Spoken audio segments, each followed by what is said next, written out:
Okay. Leave no trace principles do not say not to have a campfire, but rather if you do, there are ways to have a reasonable campfire. Why do we have campfires? We have campfires for comfort, to cook, to provide light and warmth around camp. Okay, so we're gonna start with the first clue. What do you do with cool ashes?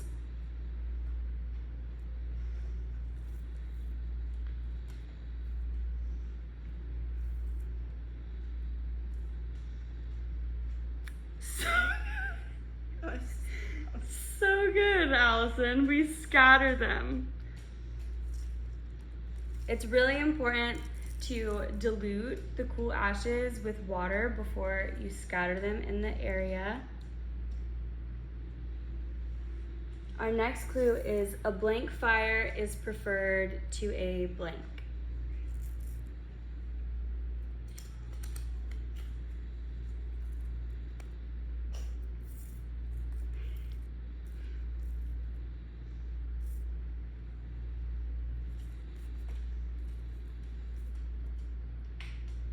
Perfect, yes. A small fire is always preferred to a bonfire because small fires are easier to keep in control than a bonfire is. Small fires use small pieces of wood versus a bonfire would have like larger pieces of wood and the fire would burn hotter and much larger. Next clue is, what is a good place for a campfire if you're at a campsite?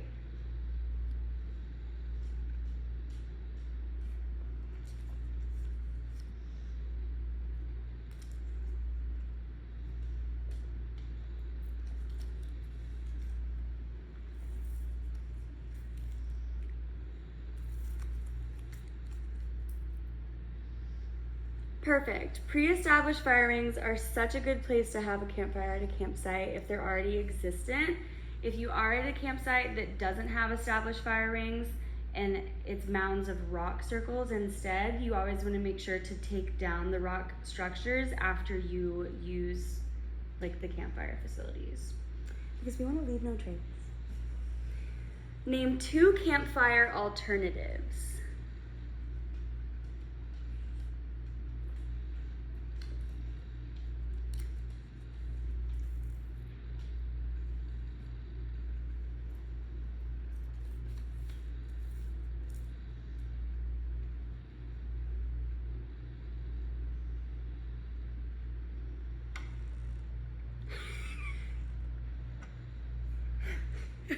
I'll edit that one out. What is it? Oh, there's 2.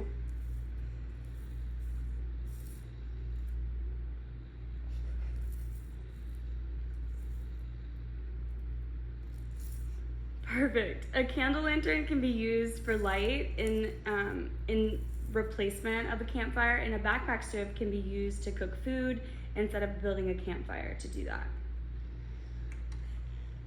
Our second to last clue is, what are the 4 Ds of fire building?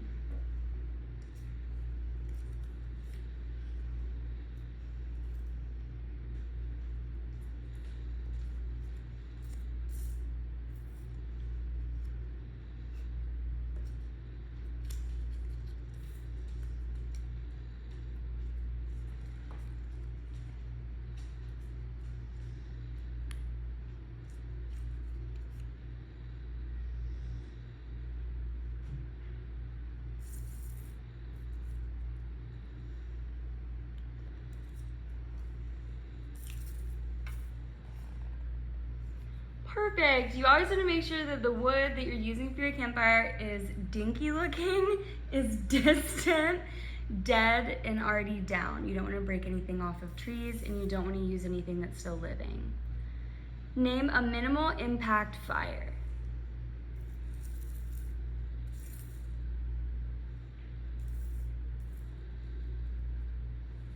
So good. Mound fires are an awesome alternative to a larger campfire because they leave a minimal impact, they're easier to clean up, and they leave less trace on the environment and its surroundings.